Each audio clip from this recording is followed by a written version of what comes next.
Hello. Hello. Thank you for watching my live. I'm going to talk today to you about how traumatized people love. How does the relationship go between a person that has gone through trauma and another person? It's hard. It's a chaotic relationship. Usually has a lot of ups and downs. It's very hard to keep that relationship because a person that has gone through trauma sees love as something dangerous. And there's a reason for this. And so I am a psychologist. Let me tell you a little bit of who I am. I am actually marriage and family counselor, therapist in Florida, licensed in Florida, and I work in a clinic down in Dr. Phillips in Orlando, and I try to teach everything, the things that I know. And in this lesson is about attachment theory and how we attach, how we learn to love.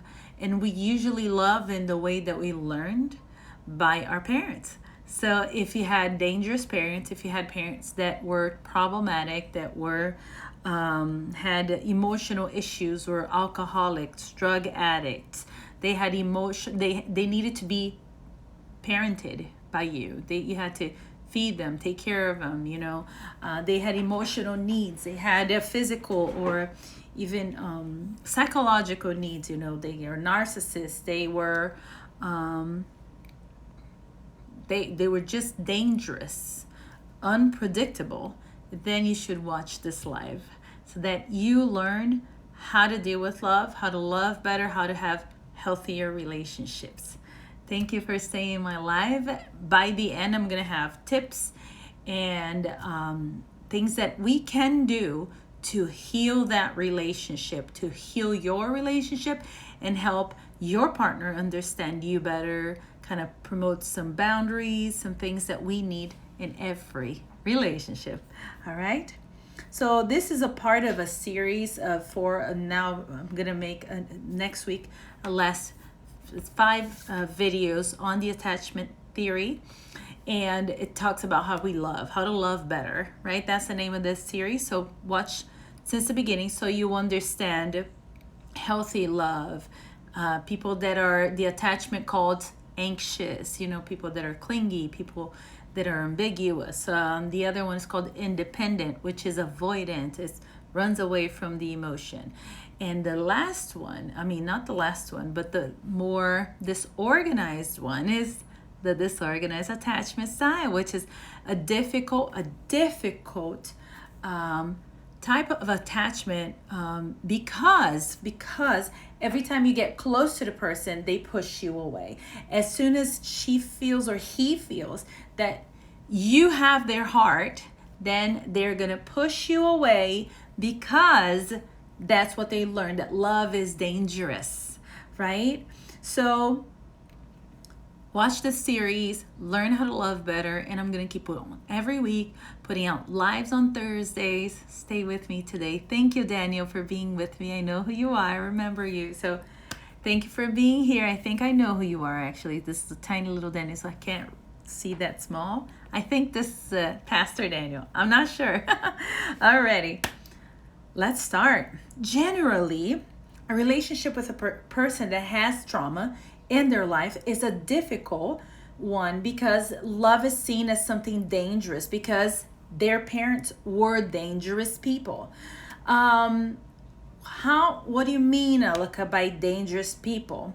They were unpredictable. So alcoholics, at one point they're nice and the other they are needy or they are mean. They oscillate between hate and just violence. So the child who sees a parent like that, even if a parent is not mean to them, but they're mean to mom, because of a child when they are a baby, they don't know that they are a different person than their mom. They think they are the same person. So they actually understand. Oh my God, yes. Thank you, Pastor Daniel, for being with me. Thank you. Alrighty. Because this child doesn't know that they are a different person than their mom or dad, they think that they are their mom, or right, they're usually mom, not dad, but just mom. So if the mom is sad, they get sad. If the mom is frightened, they get frightened. If the mom is terrified, they get terrified, right? So this is caused by our mirror neurons, the neurons that we learned, that we empathize with people, the neurons that we understand the pain of other people. It is with those neurons that you cry in a movie, because that something in that movie relates to something that I've gone through, right? So those are the mirror neurons.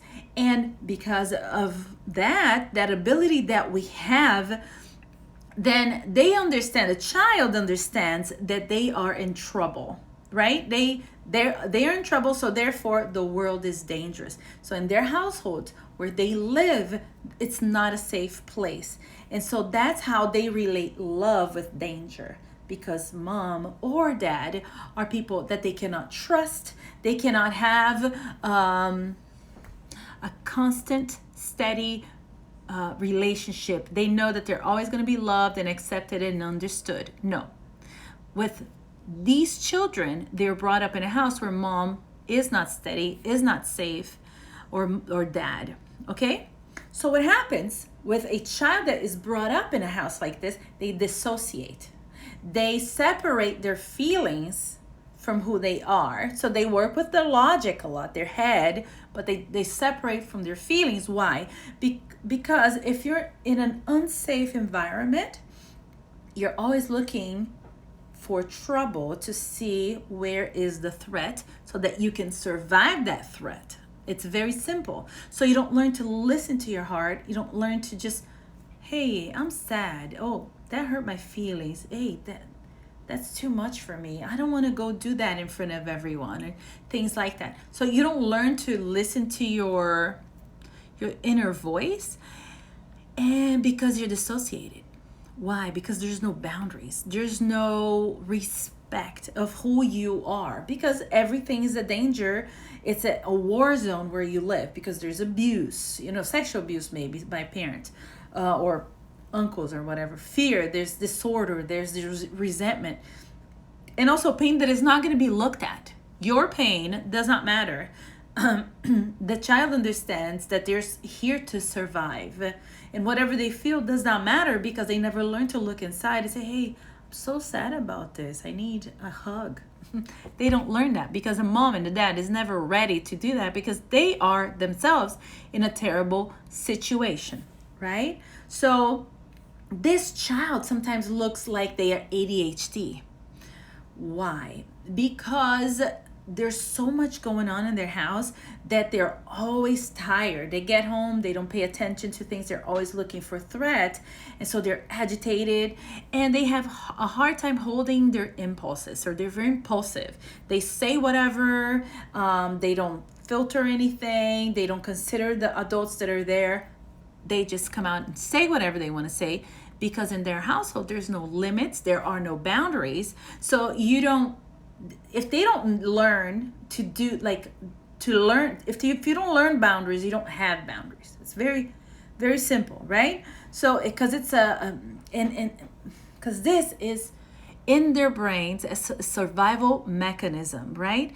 Is a survival code. It's in their little brain since they're little. So they're brought up thinking that the world is dangerous, that they have to do whatever they have to survive, because our brains are made to survive. So you're always going to look for danger, because that's how you were brought up. You learn that around you there's so much trouble, you got to always pay attention, right?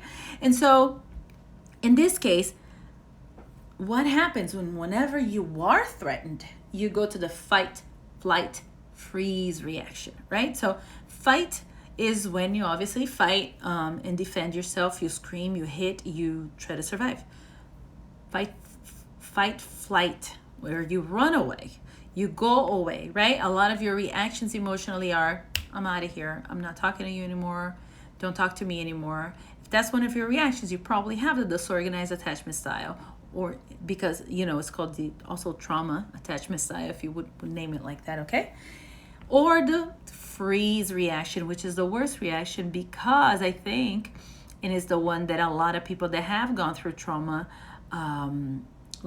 do, because they, when they were children and their, how the mom was dangerous or dad was dangerous, they were a child, so they didn't know to react, how to react, what to do. And so therefore they are in that situation where they are frozen, like, what do I do, what do I do, what do I do? And so they learn to just freeze, right? Because there's no other choice, unfortunately. And when you're brought up in that, you learn in the future not to react to things. So one, you don't learn to put boundaries on people. You don't learn to react to things properly. Either you're too impulsive, or you react too little. It's too big your reaction, or too little, or you react nonstop to everything.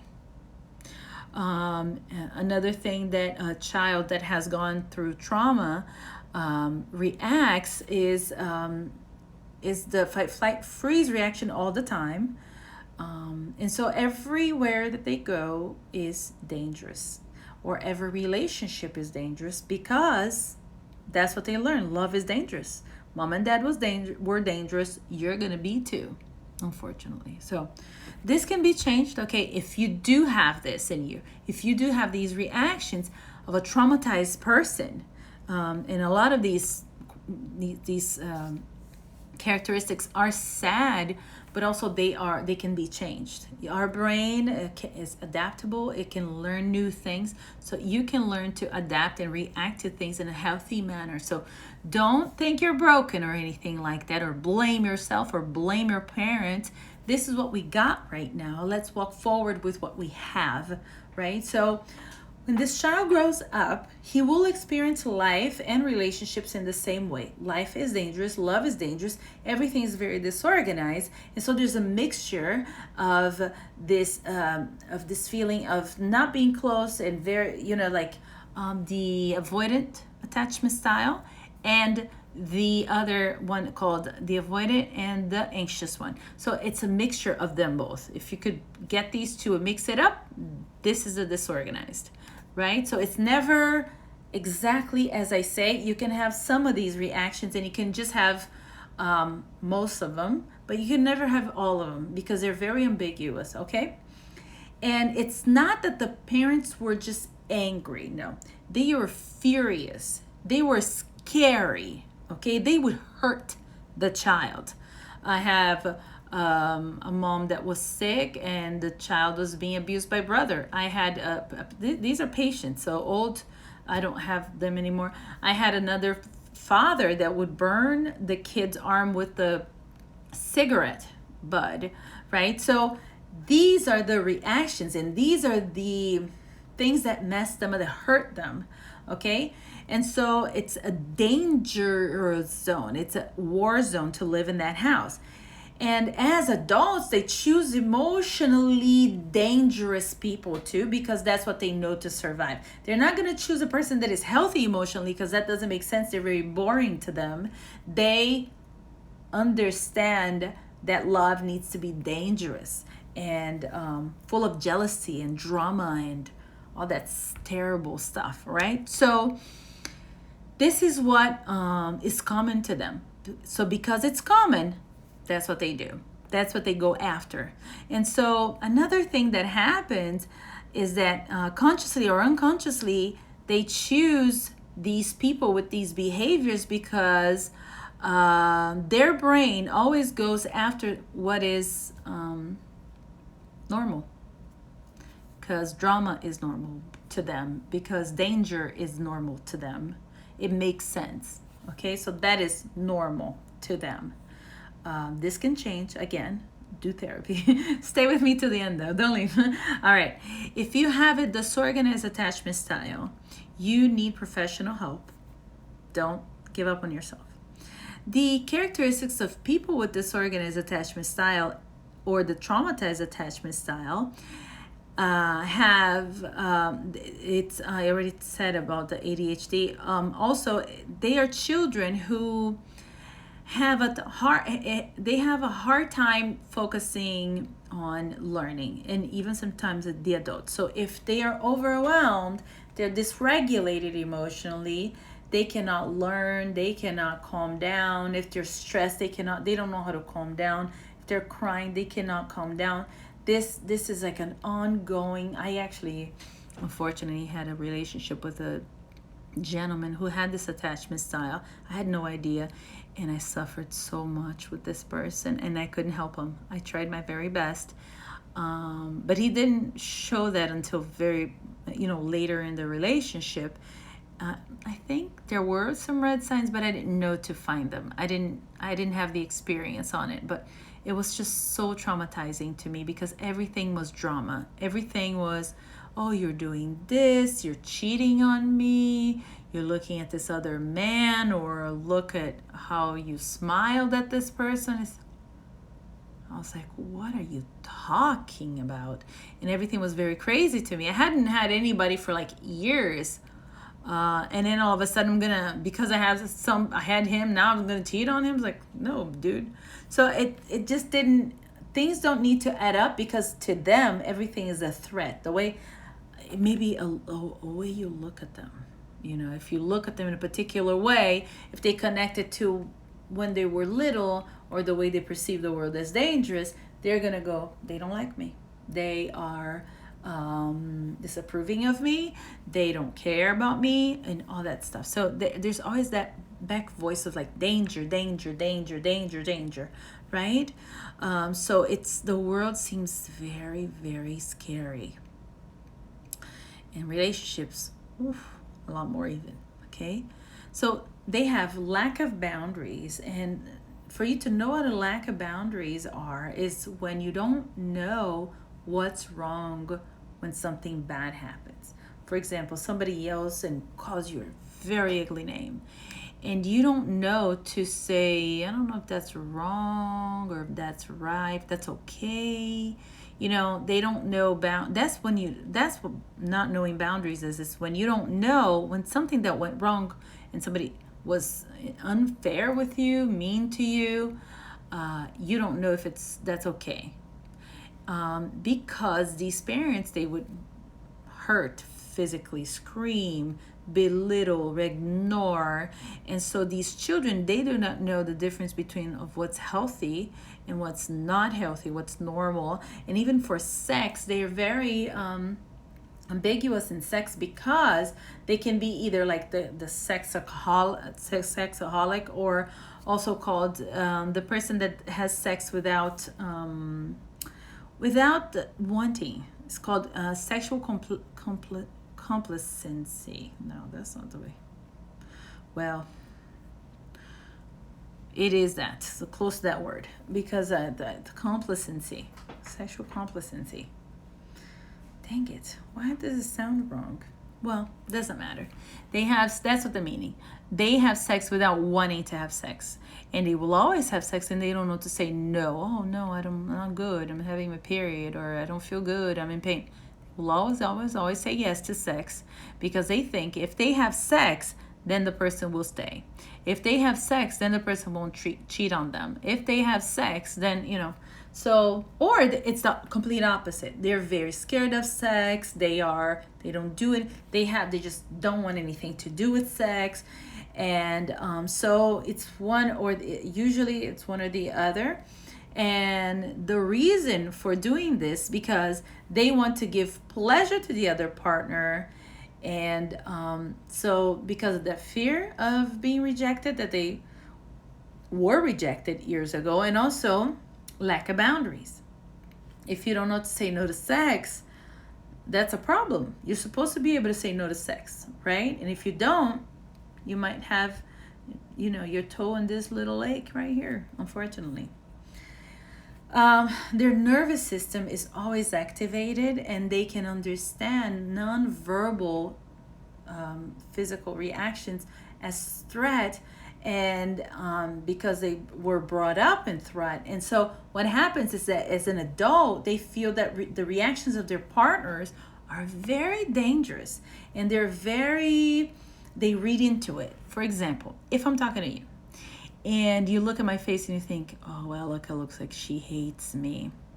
or she disapproves of me, or look, you might think that I feel like you're not good enough for some reason, for because of your understanding of the world, not because of me. You feel this.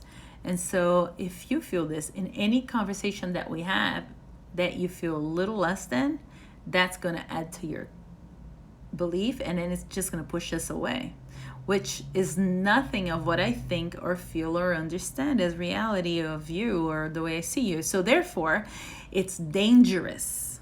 You see, like, everything can be construed as mean and terrible and scary and just not good. So when the person is closest to you, emotionally, that you are intimate with them, not just physically, but emotionally, and you're able to open up with these people, what happens is that, because love is dangerous, as soon as they feel like that the person is close to their heart, they get away. So they push them away in some way. So they're mean. They create stories like they see danger, like with the jealousy, or they're just mean. There's no explanation, or there's so many things that they can do to push the other way. Stop talking to them, feel shame for some reason for having or sex or closeness, or just felt like they trusted, like, oh, why did I trust this person? I should have never said those things. And they push them away. Why? Because they learned that love is dangerous. So why would they trust you, who just came in their life, if they couldn't even trust their parents? Their parents are dangerous, so nobody else is safe. Heck no, right? So it makes sense that they would act like that, or you would act like that, but that doesn't mean that can change. You can perceive the world in a different way. It's just like these glasses, right? As soon as I put them on, I can read and I can see pictures, but it's a perception. If I take them out, everything becomes very blurry and far away. So it's about perception. And I said this several times. We have to change our perception sometimes, right? What is quite possible to happen is to have several relationships that does not last long, right? So they last a year, they last months, and then they break up because of the chaos. Nobody can stand. As soon as they're close, intimate, the person pushes the other one away, and then they get close again, and then they push the other person away, on and on and on, until the partner or themselves, they give up on the relationship. And so this is a type of attachment style that will have the most number of partners, and that will also go to bed faster. Not in every case, as I explained it. Some of them are very, very against sex because of their own trauma. If they were sexually abused, then it's a different perception of sex, right? Because if the person was not abused sexually, they're going to see sex as an intimate thing, and something that will keep the other person with them. And also, it could also mean like a way to manipulate, right? So because these relationships don't last because of the chaos, because of the danger that it is to everyone. Even friendships, they reflect a lot of what happens in the romantic relationships too, but just in a different, not as deep sometimes.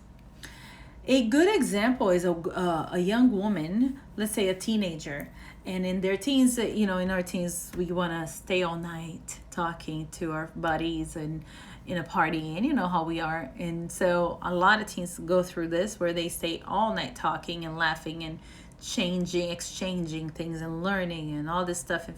And so this girl did this with a friend in school in a party, and everybody was like talking to, in groups, but they were just themselves, a guy and a girl. They were just good friends, so good friendship. And she felt so happy. They stayed up all night talking. It was so much fun. And it was so deep they talked about very deep things. And so on Monday, party was over, it was a weekend, blah, blah, blah. On Monday, she found him and she told him, I just loved our time together. I just need to tell you, I appreciated that time, was so good for me. And I don't know, I never had anything like that.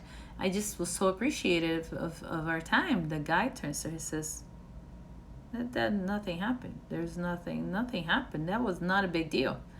So as soon as he felt like he was close to somebody and he had to trust her with his heart, he pushed her away, right? And so this situation, the traumatized person is the guy. She had a healthy emotional reaction that she wanted to just be grateful for that friendship, but he pushed her away, right? After emotional intimacy, there's this feeling of shame that comes to them.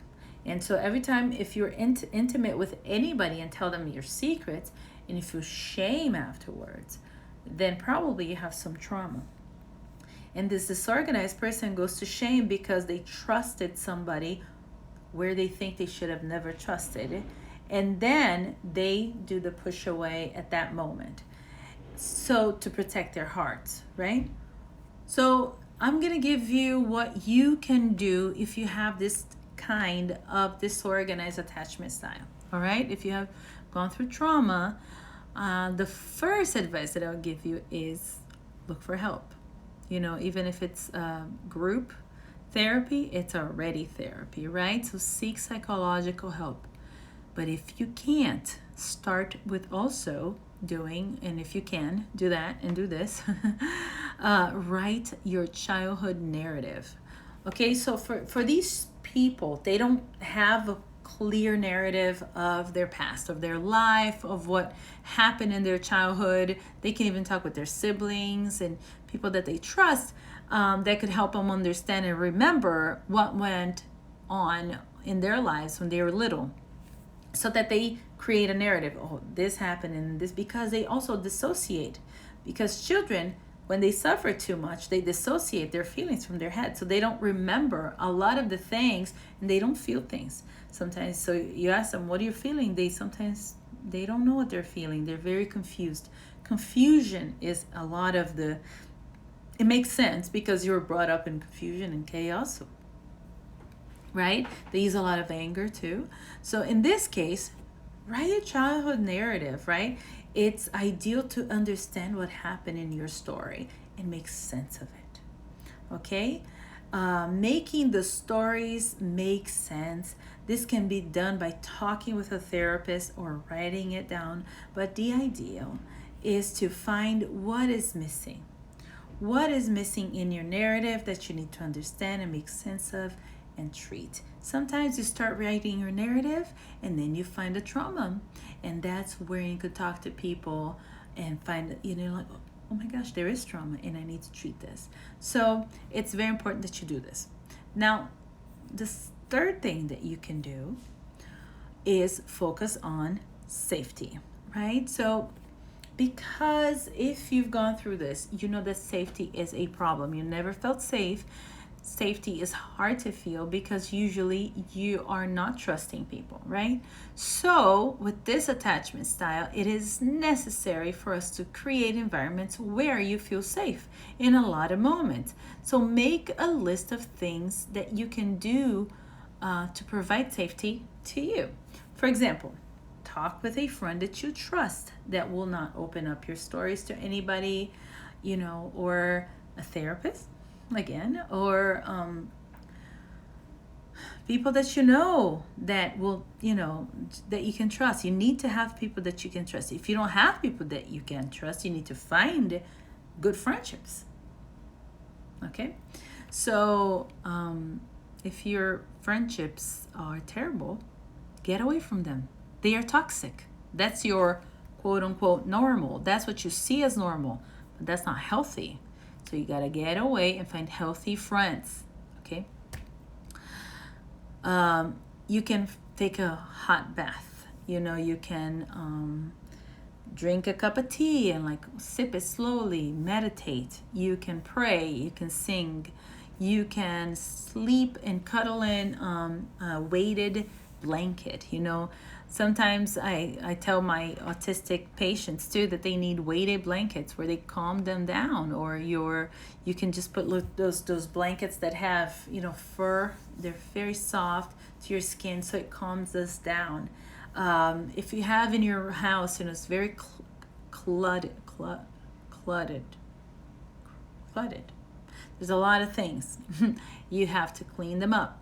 take half of the stuff out. If it bothers you to have a lot of things in your house, put stuff away, organize your stuff, have things clean. If that calms you down, create that environment for you, right? If there's a lot of noise and that bothers you, don't be in noisy places. Don't go to noisy places. Don't expose yourself to things that are going to react in your nervous system, telling you that you are in a dangerous zone again and you're in threat, and you're going to have the fight, flight, freeze reaction, right? So if you wake up in the middle of the night crying, screaming, with PTSD, as you wake up, if you're sleeping with somebody, ask for them to cuddle you, calm you down, and tell you, but you can tell yourself, you're safe, everything is fine, you're not a child anymore, you're not in that danger zone anymore, everything is okay, you're safe now, it's okay. And look for psychological help, okay? It's very serious if you have PTSD, and the tendency is to be drug and or alcoholic addicted. So just be careful, all right? Drink a hot tea or hot beverage. Find safe people to be with. You don't even have to open up with them. You could just be with them. That already helps you, right? Until you learn to trust them. If when you were younger, you would go to let's say to the closet to be in your safe place, to calm down. When you're in balance, when you're emotionally aroused, stressed, nervous, to co-regulate, you used to go to the closet and just hug your teddy bear. Go to the closet, hug your teddy bear. In that place, do it differently this time. Tell yourself everything is fine. There's really no danger outside. Pray, put a worship song, make it different. Use that same feeling that you had of safety from that place, but create it, add to that today. Like you're an adult, you're older. Things are not as bad. Everything is fine. Danger is really not that big right now. And just tell yourself, if it is, face it. Find a friend where you have somebody that you can trust with this problem, right? Take deep breaths. Meditate. Do meditation. There's the Abide app and a lot of other apps that have meditation, okay? Breathing is very good. Doing mindful exercises, very good, very good. You need to be mindful of what happens to you and where you are right now. Do the five exercise. I'll try to remember everything. So I'll try to put it in the post forward. So one, you have to say, what do I smell?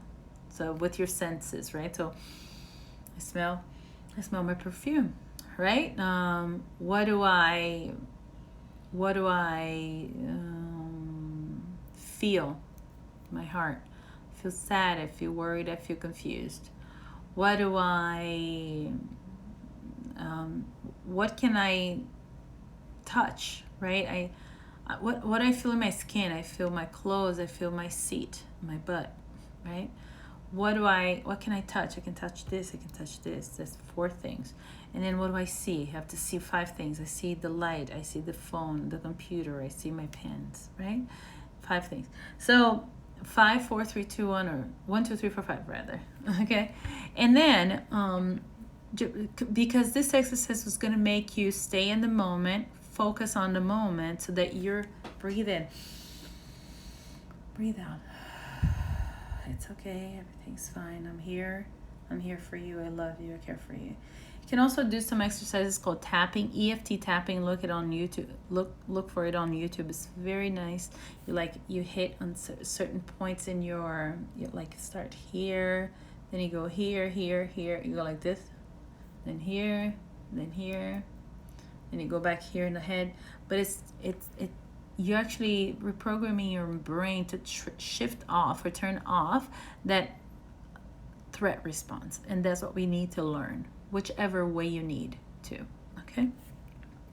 Now, an important one is to create routines and structure in your life, right? So every time you have a routine, you are safe. You feel safer because when you were brought up, there's no rules, no, nothing to follow, nothing that is certain, right? So You have to eat a particular time, sleep, where you're going to sleep, have everything organized, your clothes, your things, your food, eat well, feel like you love yourself. So take care of yourself in that level where you love yourself, right?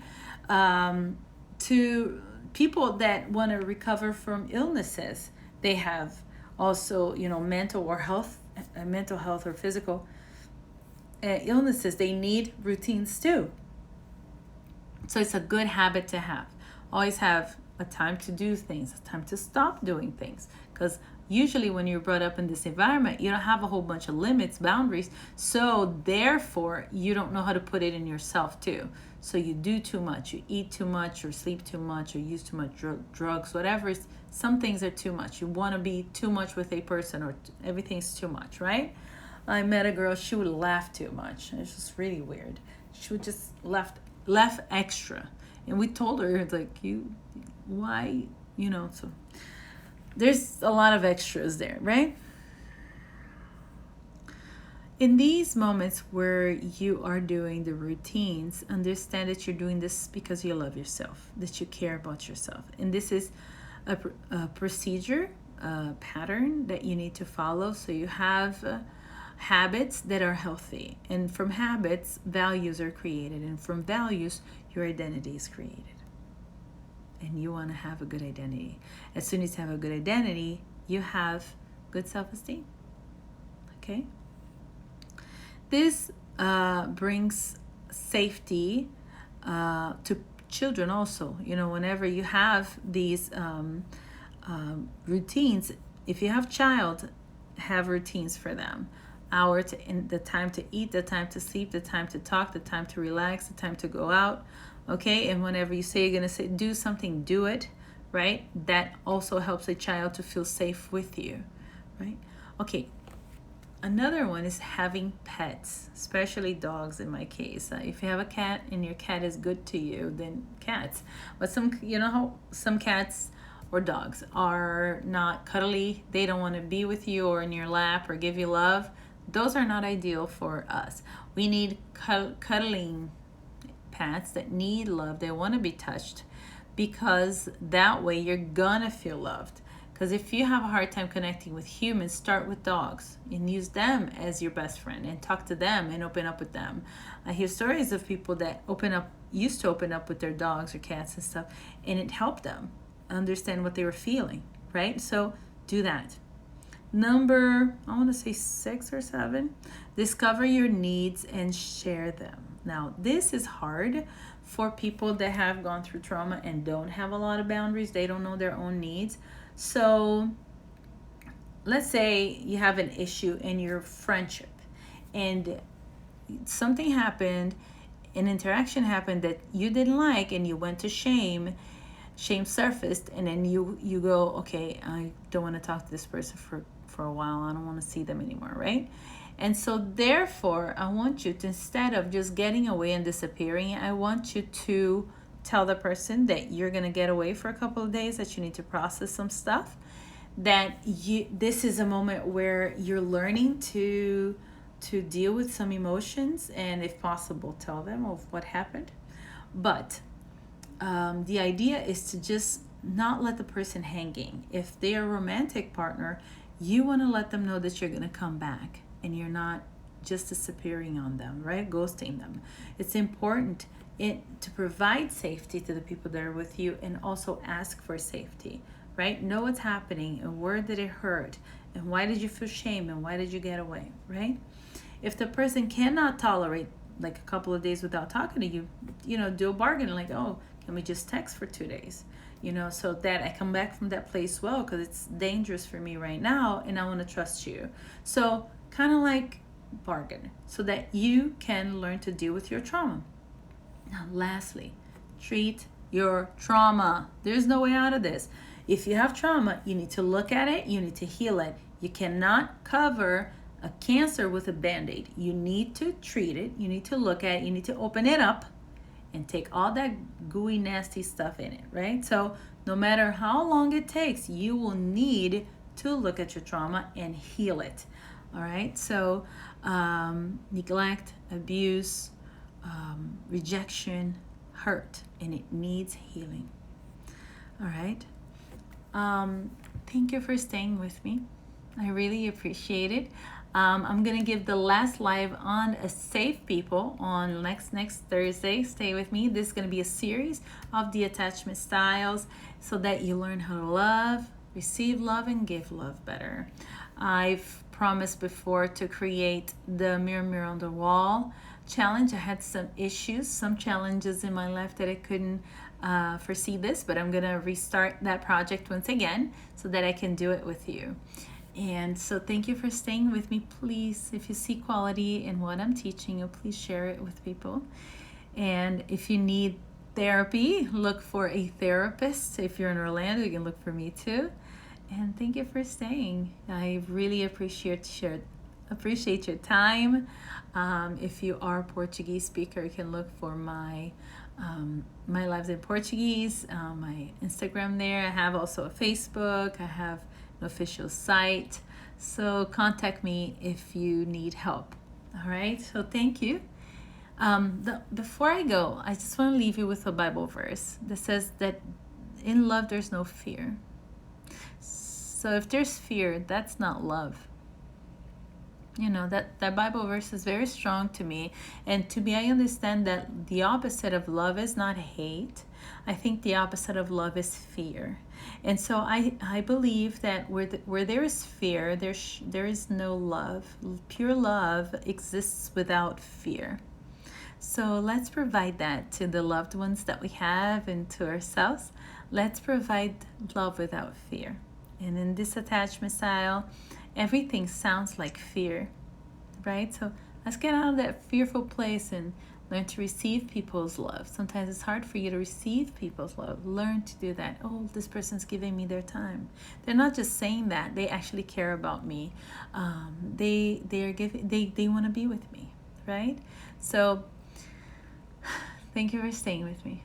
You have a wonderful day. Bye-bye.